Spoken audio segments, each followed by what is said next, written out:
Friends, இன்றைக்கி நம்ம பார்க்க போகிற ரெசிபி என்னன்னு பார்த்தீங்கன்னா ஆஃப்கானி சோயா கறி தான் பார்க்க போகிறோம். ரொம்ப டிஃப்ரெண்ட்டாகவும் டேஸ்டியாக இருக்கும். இது சப்பாத்தி ரைஸ்க்கு எல்லாத்துக்குமே நல்ல மேட்சிங்காக இருக்கும். வாங்க இது எப்படி செய்யலான்னு பார்க்கலாம். ஒரு மிக்ஸி ஜார் எடுத்துக்கலாம். புதினா ஒரு கை போட்டுக்கலாம், கொத்தமல்லி ஒரு கை போட்டுக்கலாம். பச்சை மிளகாய் காரத்துக்கு ஒரு 4 போட்டுக்கலாம். பூண்டு இஞ்சி போட்டுக்கலாம்.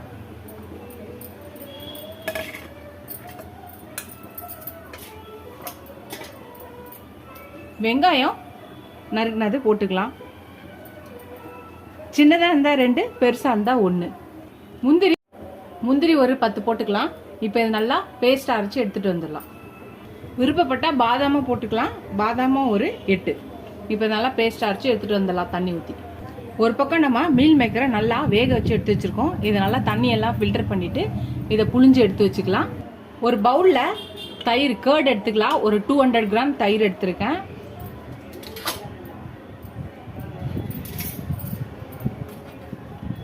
இப்போ அதில் 1/2 ஸ்பூன் வந்து ஜீரா பவுடர், 1 ஸ்பூன் வந்து சில்லி பவுடர், ஒரு 1/2 ஸ்பூன் வந்து பெப்பர் பவுடர், ஒரு 1/2 ஸ்பூன் வந்து தனியா பவுடர்,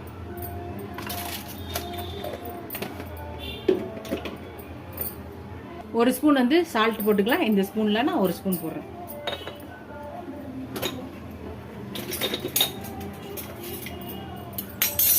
இப்போ நம்ம அரைச்சி வச்ச இந்த பேஸ்ட்டையே இதில் போட்டுடலாம்.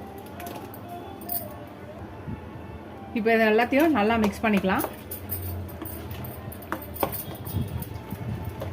நம்ம பாயில் பண்ணி ஸ்ட்ரெயின் பண்ணி வச்சுருக்க இந்த மீல் மேக்கரை சோயாவை போட்டுக்கலாம். இதில் போட்டு கொஞ்சம் கிளறிக்கலாம். நம்ம எல்லாத்தையும் பரட்டிட்டு இது மாதிரி ஒரு பேனில் இதை போட்டுக்கலாம். இப்போ இந்த பக்கம் ஒரு பேன் வச்சுக்கலாம். இதை இன்னொரு அடுப்பில் வச்சுட்டு இதை ஃப்ரை பண்ணிக்கலாம். இந்த அடுப்பில் நம்ம கொஞ்சோண்டு ஆயில் போட்டுக்கலாம்.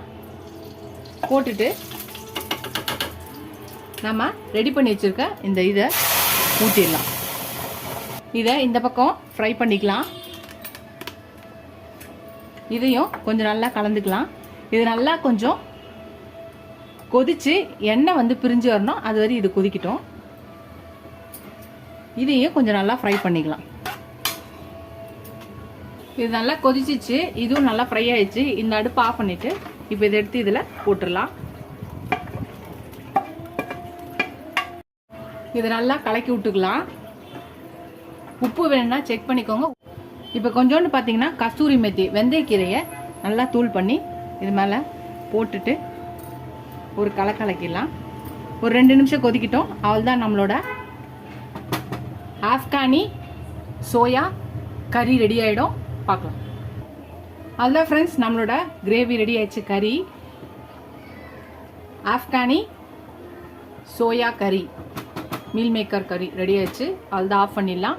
நீங்களும் இந்த ரெசிபி ட்ரை பண்ணுங்கள். சப்பாத்தி ரொட்டி ரைஸ் கூட இது வெரைட்டி ரைஸ்க்கு ரொம்ப நல்ல காம்பினேஷனாக இருக்கும். ஜீரா ரைஸ் இந்த மாதிரி ரைஸுக்கெல்லாம் கூட ரொம்ப நல்லாவே இருக்கும். நீங்களும் இந்த ரெசிபி ட்ரை பண்ணி பாருங்கள். ட்ரை பண்ணி பார்த்துட்டு எப்படி இருக்குன்னு சொல்லுங்கள். ஃபர்ஸ்ட் டைம் என் சேனலை பார்க்கணும், சப்ஸ்கிரைப் பண்ணிட்டு பாருங்கள். ஃபுல் வீடியோ பாருங்கள். இதோட அடுத்த வீடியோ அடுத்த ரெசிபியில் பார்க்கலாம். டாடா பாபா ஃப்ரெண்ட்ஸ்.